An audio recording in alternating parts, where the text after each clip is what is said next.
कि हम भारतीय मुसलमान जिन्ना के आह्वान को ठुकराकर अपने इस प्यारे वतन की मिट्टी के साथ मजबूती से जुड़े रहे। जो माता है वे सिर्फ मातृभूमि की वंदना नहीं, वे इस धरती की हर नारी, वे इस देश की हर बेटी, हर महिला के सम्मान की बात भी करता है। दिल्ली की हवा में सांस लेना मानो रोज 20 सिगरेट पीने जैसा हो।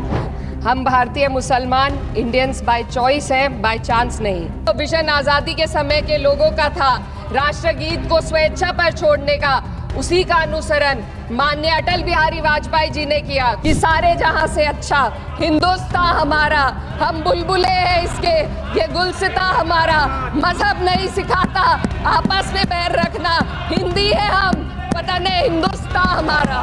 धन्यवाद अध्यक्ष महोदया। आज हमारे राष्ट्रगीत के 150 वर्ष पूरे होने पर हो रही महत्वपूर्ण चर्चा में गर्व के साथ एक भारतीय होने के नाते मैं अपने विचार रखना चाहती हूँ।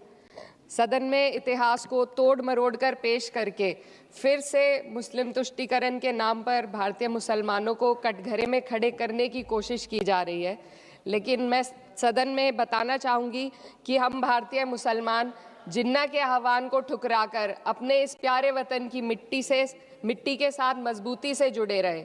हमने महात्मा गांधी, बाबा साहब डॉक्टर भीमराव अंबेडकर, रविंद्रनाथ टैगोर जी, सुभाष चंद्र बोस जी, मौलाना अबुल कलाम आज़ाद, अशफाक उल्लाह खां साहब के विचारों को अपनाया।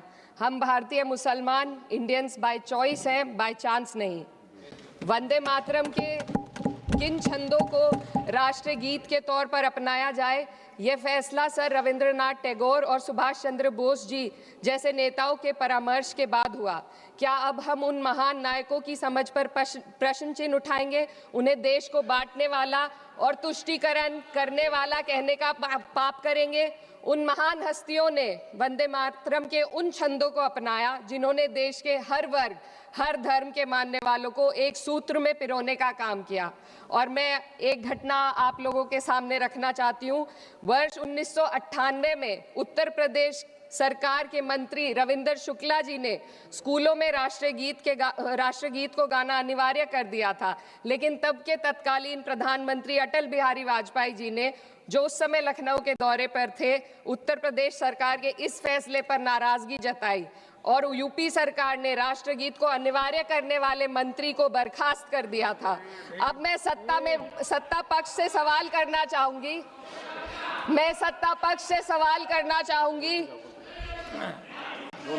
बोलने दीजिए। मैं सत्ता पक्ष से सवाल करना चाहूंगी कि जो विजन आजादी के समय के लोगों का था, राष्ट्रगीत को स्वेच्छा पर छोड़ने का, उसी का अनुसरण माननीय अटल बिहारी वाजपेयी जी ने किया, तो क्या वह भी मुस्लिम तुष्टीकरण कर रहे थे? जी नहीं, अटल बिहारी वाजपेयी जी राजधर्म निभा रहे थे। देश में सब धर्मों को एक साथ लाना, सबके जज्बात का एहसास करना ही सबसे बड़ा राष्ट्रवाद है। माननीय अध्यक्ष महोदया, आज हमें वंदे मातरम के असली भाव को समझना जरूरी है। यह गीत तो देश के जल, जंगल, जमीन, हरियाली और निर्मल हवा की वंदना को समर्पित है। यह भारत की जन जन की मंगल कामना करता है कि भारत का हर नागरिक स्वस्थ रहे, सुरक्षित रहे और सम्मान के साथ जी सके। सुजलाम सुफलाम का अर्थ है, सुनिए, ऐसा देश जहां स्वच्छ और पर्याप्त जल हो, जहां नदियां जिंदा हो, बहती हो, जीवन देती हो। अध्यक्ष महोदय, लेकिन अब जरा यमुना का हाल देखिए। दिल्ली प्रदूषण नियंत्रण समिति की 2025 की रिपोर्ट बताती है कि यमुना के कई हिस्सों में बीओडी स्तर 127 mg पर लीटर है तक पहुंच चुका है, जबकि किसी जीवित नदी के लिए ये 3 mg पर लीटर से कम होना चाहिए। ये सिर्फ नदी का संकट नहीं है, ये किसान का संकट है। नमामि गंगे के नाम पर हजारों करोड़ रुपए खर्च हो गए, लेकिन सच्चाई ये है कि आज भी गंगा और यमुना के किनारे किसान मजबूरी में उसी जहरीली पानी से खेती कर रहा है। वही जहर अनाज में उतरता है और वही जहर किसान की जिंदगी को धीरे धीरे खत्म कर देता है। अध्यक्ष महोदय, जब पानी जहर हो जाएगा तो सुजलाम कैसे होगा? जब किसान बर्बाद होगा तो सुफलाम कैसे होगा? मलयज शीतलम, मलय का अर्थ है मलय पर्वत से बहने वाली ठंडी, सुगंधित, चंदन जैसी हवा जो जीवन देती है, बीमारी नहीं।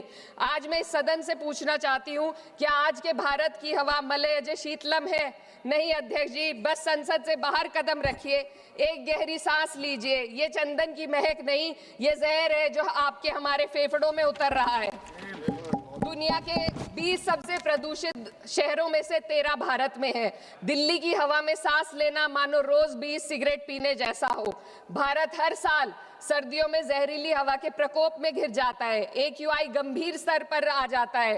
ठंडी हवा का सपना अब gas chamber, ma'am 2 minutes, gas chamber की हकीकत बन चुका है।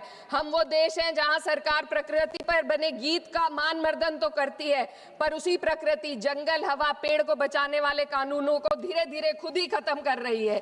ये है आज के हमारे मलय अजय शीतलम की अफसोसजनक सच्चाई। अगर हम हवा को साफ नहीं कर पाए तो न सुजलाम बचेगा न सुफलाम बचेगा। माननीय अध्यक्ष महोदया, सस्य श्यामलम का अर्थ है ऐसा देश जहां उपजाऊ जमीन हो, जहां खेत फसल से भरे हो और किसान कर्ज और निराशा में न डूबा हो।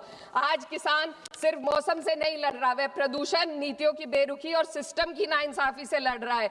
एक तरफ कॉर्पोरेट के लोन माफ होते हैं, दूसरी तरफ किसान को उसकी वाजिब MSP भी नहीं मिल पाती है। आप ग्लोबल सुपर पावर बनने की बात करते हैं, लेकिन हमारी पर कैपिटा इनकम दुनिया में 136वें नंबर पर है। हम अपने छोटे पड़ोसी देश से भी पीछे हैं। हमारे लोग $2,500 तक भी नहीं कमा पा रहे एक साल में, और जिन अरबपतियों की ये रक्षा करते हैं वो इतना पैसा एक सेकंड में कमा लेते हैं। आज वंदे मातरम को बुनियाद बनाकर राजनीति की जा रही है, लेकिन जमीन पर जंगल पूंजीपतियों को सौंपी जा रही है। आदिवासियों को उनके घरों से उजाड़ा जा रहा है।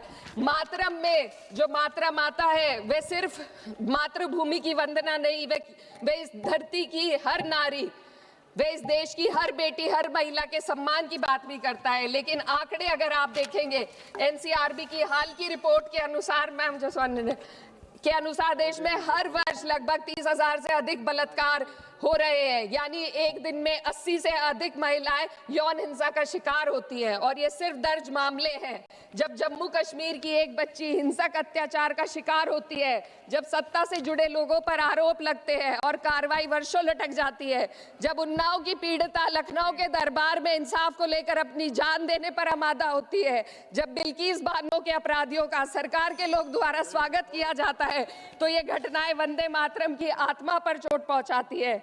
मैं अध्यक्ष महोदया बस यही कहना चाहती हूँ अपनी बात को अंत में रखते हुए कि वंदे मातरम सिर्फ अतीत की ललकार नहीं, ये वर्तमान की जिम्मेदारी है।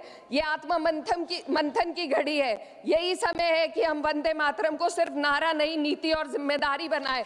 और अपने जज्बात को मैं आलमा इकबाल साहब के तराना-ए हिंद के साथ इस सदन में रखना चाहती हूँ कि सारे जहां से अच्छा हिंदुस्तान हमारा, हम बुलबुले हैं इसके, ये गुलसिता हमारा, मजहब नहीं सिखाता आपस में बैर रखना, हिंदी है हम, वतन है हिंदुस्तान हमारा।